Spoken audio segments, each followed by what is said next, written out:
Hoy en día los préstamos bancarios juegan un papel fundamental en la economía, permitiendo a las personas, empresas, compañías alcanzar objetivos, metas, ya sea comprar una casa, iniciar un negocio o solventar algún problema económico.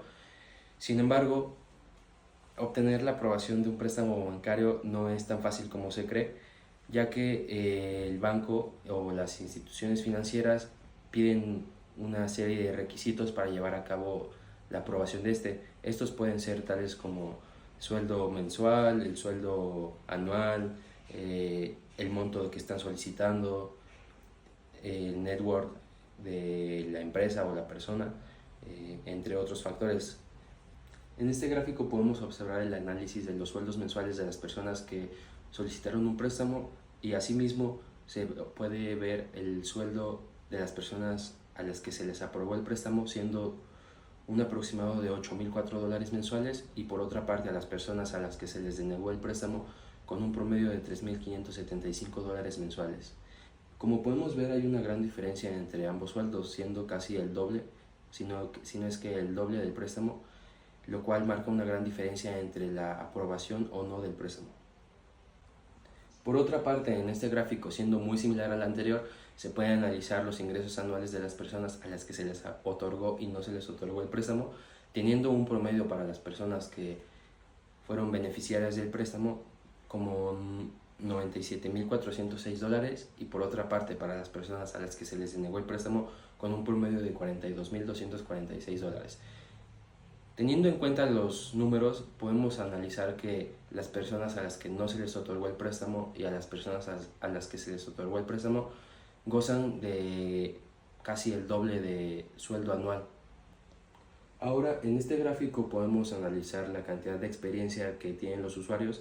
Esta experiencia se puede basar tanto en los años que llevan trabajando, estudiando, preparándose, etc., para estar profesionalmente aptos, y a su vez esta experiencia evalúa el tipo de empleo que tienen y con esto el sueldo que pueden llegar a alcanzar estas personas.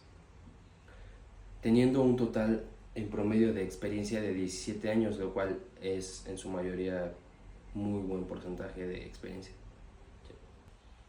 Luego, en este otro gráfico podemos observar la distribución del patrimonio neto, o sea, el net worth, en función de la aprobación o no de los préstamos. Las barras moradas representan los préstamos aprobados, mientras que las naranjas corresponden a los no aprobados. Como podemos notar, la mayoría de las solicitudes provienen de personas con un patrimonio neto algo bajo, siendo más frecuente en los rangos menores a 100,000. Esto muestra una clara tendencia a mayor riesgo percibido por parte de las instituciones financieras, lo cual les hace dudar y proceden a no. Por otro lado, tenemos aquí la gráfica de la distribución del total de activos, es decir, los total assets. Esta gráfica nos muestra cómo se agrupan los solicitantes en términos de los activos que poseen. La tendencia es creciente. A medida que los activos aumentan, también lo hace la frecuencia de solicitudes en ese rango.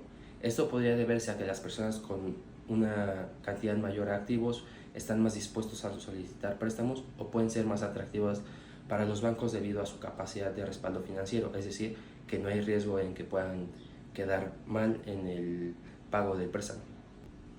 Ahora, en este gráfico de pastel podemos analizar en un plano más general a las personas a las que no se les aprobó y a las personas a las que se les aprobó el préstamo, teniendo un porcentaje del 76.2% a las que se les denegó el préstamo y por ende un porcentaje de 23.8% como las personas a las que se les otorgó el préstamo correctamente.